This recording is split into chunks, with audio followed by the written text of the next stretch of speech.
शिक्षण विभाग पंचायत समिती राधानगरी, आमदार शंकर धोंडी पाटील माध्यमिक विद्यालय, विद्यामंदिर कंथेवाडी यांच्या संयुक्त विद्यमानं 52वे 3 दिवसीय तालुकास्तरीय विज्ञान प्रदर्शन राधानगरी तालुक्यातील कंथेवाडीत आयोजित करण्यात आलंय। या प्रदर्शनाचा शुभारंभ विद्यार्थ्यांनी गावातून ग्रंथदिंडी काढत केला।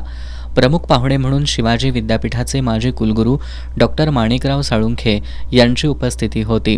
यावेळी बोलताना त्यांनी देशाचं उज्ज्वल भविष्य राजकारणी लोकांमध्ये नाही तर विज्ञाननिष्ठ भावी पिढीकडे असल्याचं सांगितलं। गटशिक्षण अधिकारी दीपक मेंगाणे यांनी तालुक्यातील शैक्षणिक प्रगतीचा आढावा घेत विज्ञान प्रदर्शनाचं महत्त्व विशद केलं।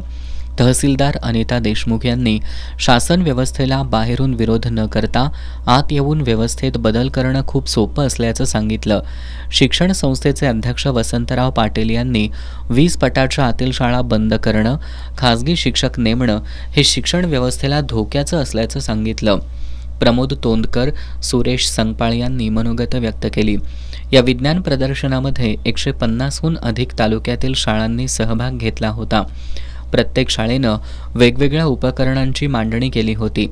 लोकनेते अण्णासाहेब नवणे विद्यालय धामोड या शाळेनं शेतकऱ्यांची बहुउपयोगी काठी बनवली होती।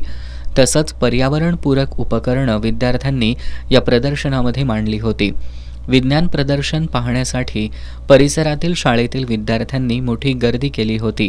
यावेळी वसंतराव पाटील, सरपंच जया पाटील, शालेय व्यवस्थापन अध्यक्ष विश्वास पाटील, शिक्षण विस्तार अधिकारी, विद्यामंदिर शाळेच्या मुख्याध्यापिका शुभांगी जाधव, शंकर धोंडी पाटील विद्यालयाचे मुख्याध्यापक एस पाटील, माजी सभापती वंदना पाटील, SK पाटील, जयसिंग पोवार यांच्यासह परिसरातून आलेल्या शाळांचे विद्यार्थी उपस्थित होते।